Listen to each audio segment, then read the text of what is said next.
India سے کسی نے پوچھا ہے بیوی جائز باتوں میں نافرمانی کرے تو اس کا کیا حکم ہے؟ صبر کریں، دوسری شادی کریں یا طلاق دیں؟ ارشاد صاحب کہتے ہیں، ملتان سے ہیں، کہتے ہیں میرے ابو نے میری بہن کی شادی وٹے سٹے میں کر دی تھی جب وہ نابالغ تھی۔ اب وہ بالغ ہو گئی اور کہہ رہی ہے کہ میں نے ادھر شادی نہیں کرنی، لڑکے والوں سے ہم نے طلاق دینے کا کہا ہے لیکن وہ طلاق بھی نہیں دے رہا اور لڑکی بالکل راضی نہیں ہے، تو کیا اب ہم عدالت سے خلا لے سکتے ہیں؟ لڑکے والوں کو ہم نے پیسے کی بھی آفر کی ہے لیکن وہ نہیں مان رہے اور کہہ رہے ہیں کہ عدالت ہمیں بلائے گی تب بھی ہم نہیں آئیں گے، تو کیا عدالت کے ذریعے سے ہم خلا لے سکتے ہیں؟ دیکھیں، اگر نابالغ بچی کا نکاح ہو گیا اور انتظار کیا کہ بالغ ہوگی تو ہم اس کی رخصتی کریں گے، ایسا ہی ہوتا ہے، ظاہر ہے نابالغ بچی کی تو رخصتی نہیں کی جاتی، اور بچی چھوٹی ہے تو اس کی شرعاً اجازت بھی نہیں ہے رخصتی کرنے کی، تو پھر بچی اگر بالغ ہوتے ہی یہ کہہ دے کہ مجھے یہ نکاح قبول نہیں ہے، تو اگر والد کے علاوہ کسی نے نکاح کرایا ہو تو اس کو حق ہے، لیکن اگر والد نے کرایا تو چونکہ والد سے بہتر بیٹی کے لیے کوئی بھی نہیں سوچ سکتا، تو پھر والد کا کیا ہوا نکاح ختم نہیں کیا جا سکتا جب تک کہ یہ ثابت نہ ہو جائے کہ باپ نے اس نکاح میں واضح طور پر بیٹی کے مفاد کو قربان کیا ہے۔ جیسے بعض لوگ اپنی بیٹیاں بیچ دیتے ہیں پیسے لے کے، چھوٹی چھوٹی بچیوں کا بڈھوں سے نکاح کر دیتے ہیں، تو وہ تو نکاح ہی شرعاً کالعدم ہوگا، کیونکہ اس کی وجہ یہ ہے کہ اس میں باپ نے بیٹی کا فائدہ نہیں دیکھا، اپنا فائدہ دیکھا ہے۔ اگر اس نکاح میں باپ نے بیٹی ہی کا فائدہ دیکھا تھا، وٹا سٹا فی نفسی ہی جائز ہے، بشرطے کہ دونوں طرف مہر ہو، دونوں طرف الگ الگ مہر ہو، لیکن اب سوسائٹی میں اس کے نقصانات بھی ہیں لیکن وہ یقینی نقصانات نہیں ہیں۔ تو باپ نے اگر بیٹی کا نکاح کیا تھا اور بیٹی کے مفاد کو سامنے رکھ کر، اس کے فیوچر کو سامنے رکھ کر فیصلہ کیا تھا، تو پھر بچی کے پاس یہ حق نہیں ہے کہ وہ اس نکاح کو ختم کرے۔ اب اگر وہ نہیں شوہر کے پاس جانا چاہتی کسی بھی وجہ سے، وہ تو کوئی بھی خاتون کبھی بھی ہو سکتا ہے کہ شوہر کے پاس نہ جانا چاہے، ہو سکتا ہے وہ 5 سال کے بعد کہتی میں نہیں رہنا چاہتی، تو کوئی بھی خاتون، اس کے لیے پھر شریعت نے خلا کا راستہ رکھا ہے۔ اور خلا کیا ہے قرآن نے بیان کر دیا سورہ بقرہ میں، اس پر میرا پورا ایک بیان بھی ہے، کلپ ہے، ریکارڈ ہے، وہ آپ سن سکتے ہیں پورے دلائل کے ساتھ، کہ اگر میاں بیوی نہیں رہ سکتے، یعنی بیوی چاہتی ہے شوہر سے علیحدگی، فلا جناح علیہما فیما افتدت بھی، تو شوہر کو راضی کیا جائے کہ وہ مہر لے لے یا اور بھی مزید کچھ رقم لے کے اس کو چھوڑ دے، اور یہ کام شوہر اگر خود سے نہ کر رہا ہو تو کورٹ کا سہارا لیا جا سکتا ہے، کیونکہ کورٹ کے نوٹس کو اور کورٹ کی بات کو شوہر سیریس لے گا کہ بھئی واقعی میری وائف جو ہے علیحدگی نہیں چاہتی ہے، اور کورٹ سے یہ تحفظ بھی ہوگا کہ جو پیسے میں نے متعین کیے وہ مجھے مل جائیں گے، اس لیے شریعت نے اس میں کورٹ میں جانے کا حکم دیا خلا میں، ورنہ خلا خود سے بھی ہو سکتا ہے کورٹ میں جائے بغیر۔ اب آپ نے کہا کہ لڑکے سے مطالبہ کیا، وہ 2 باتیں کر رہا ہے، نمبر 1 یہ کہ میں خلا نہیں دوں گا، میں نہ مہر واپس دوں گا نہ میں خلا دوں گا، نمبر 2 میں کورٹ بھی نہیں جاؤں گا، تو پھر شریعت کا حکم یہی ہے کہ لڑکی کی رخصتی کر دی جائے اور اس کو محبت سے سمجھایا جائے کہ دیکھو سارے مرد ایک جیسے نہیں ہوتے، اور 100% چاہتے ہیں اپنی دنیا میں پوری نہیں ہوتی، ویسے بھی بچیاں ناسمجھ ہوتی ہیں، یہ کسی اور کے پاس جائے پتہ نہیں وہ کیا کیا کرے اس کے ساتھ معاملہ۔ باپ 99%، یعنی باپ کے فیصلے میں غلطی کا امکان کم ہے، اور کم عمر بچی کے فیصلے میں غلطی کا امکان زیادہ ہے، تو اس لیے باپ کے فیصلے کو جب ہو چکا ہے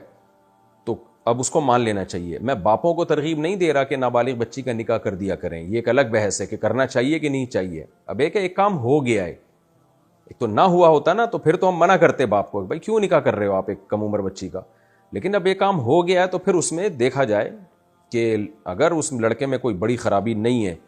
کوئی واضح خرابی نہیں ہے اس میں، نارمل ایک جیسے لڑکے ہوتے ہیں اسی طرح ہے، تو پھر بچی کو محبت سے سمجھایا جائے کہ بھئی آپ رخصتی پہ آمادہ ہوں۔ اور اگر اس لڑکے میں کوئی خرابی ہے جس کی وجہ سے بچی کہہ رہی ہے کہ نہیں یہ ٹھیک نہیں ہے، تو پھر اس خرابی کو لکھ کے بھیجا جائے کیا خرابی ہے۔ بعض خرابیاں ایسی ہوتی ہیں کہ جن میں کورٹ اگر خلا دے دے تو وہ خلا کنسیڈر ہوتا ہے، چاہے شوہر اس پہ راضی ہو یا نہ ہو، تو بہتر یہ ہے کہ اس لڑکے کے حالات لکھ کے دارالعلوم کرنگی یا جامعۃ الرشید بھیج دیے جائیں، یا ہمارے پاس یہاں دارالفتاء والارشاد میرے ایڈریس پہ بھیج دیے جائیں، مفتی طارق مسعود،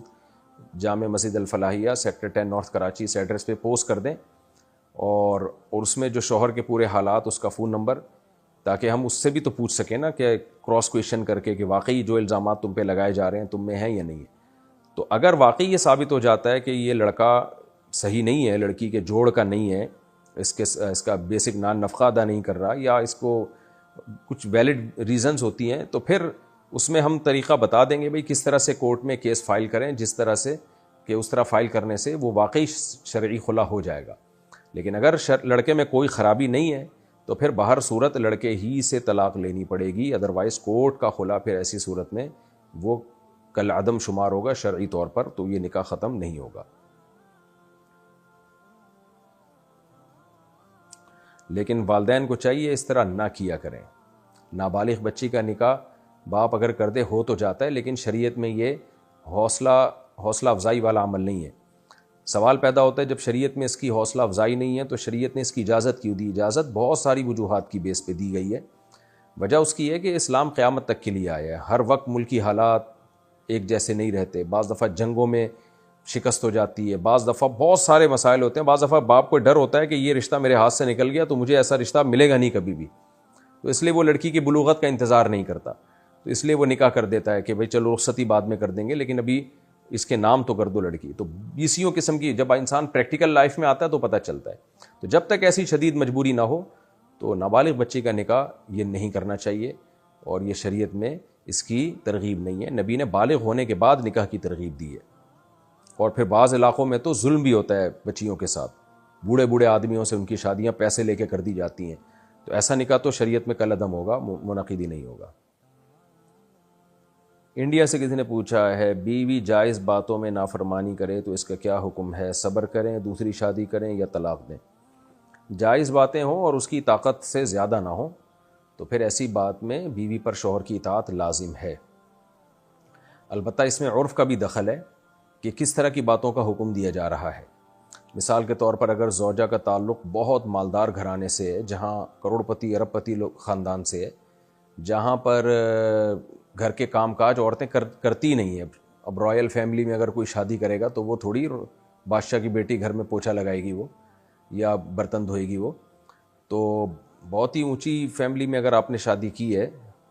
تو پھر بیوی پر اس طرح کے کاموں میں اطاعت لازم نہیں ہے کہ گھر میں جھاڑو لگائے یا پوچھا لگائے یا برتن دھوئے، کیونکہ ان کے رواج میں نہیں ہے یہ، بلکہ وہاں نوکر چاکر ہوتے ہیں، بلکہ الٹا شوہر کو بیوی کے لیے نوکر رکھنا پڑے گا بیوی کی خدمت کے لیے۔ تو خدمت کا دائرہ کار ہر ایک کے لیے الگ ہے۔ ہاں بیوی ایسے خاندان کی تھی جہاں گھر میں عورتیں خود سے سارا کام کرتی ہیں، گھروں میں جھاڑو بھی خود ہی لگاتی ہیں، کوئی بہت لینڈ لارڈ فیملی سے ان کا تعلق نہیں ہے، تو پھر بیوی کو گھر کے کام کرنے پڑیں گے۔ شوہر اگر کہے گا تو پھر بیوی پر لازم ہوگا کہ لازمی کرے، وہ نہیں کرے گی گناہگار ہوگی، کیونکہ یہ پھر جائز مطالبہ ہے شوہر کا، کوئی ایسا کام نہیں کہہ رہا جو اس کے اسٹینڈرڈ سے ہٹ کرو، تو اس لیے ایسی صورت میں بیوی پر شوہر کی اطاعت لازم ہوگی۔ تو اسٹینڈرڈ دیکھا جائے گا کہ وہ کس خاندان کی ہے۔ باقی جو نارمل چھوٹی موٹی باتیں ہوتی ہیں، جائز باتیں ہوتی ہیں، تو اس میں عورت پر بہرحال شوہر کی اطاعت لازم ہے انتظامی معاملات میں، کیونکہ شوہر گھر کا سربراہ ہے، اور انتظامی چیزوں میں جن کا مینجمنٹ سے تعلق ہو ان میں سربراہ کی اطاعت کرنا شرعاً لازم ہوتا ہے۔ ہاں کچھ چیزیں ایسی ہوتی ہیں جس کا تعلق انسان کے بنیادی رائٹس میں سے ہے یا شریعت کے حقوق میں سے ہے، تو اس میں شوہر پھر بلا وجہ کی پابندیاں نہیں لگا سکتا۔ مثال کے طور پر بیوی اگر والدین سے ملنا چاہتی ہے، یہ نہیں کہ روزی اٹھ کے جا رہی ہے، کبھی کبھار ملنا چاہتی ہے، تو چونکہ والدین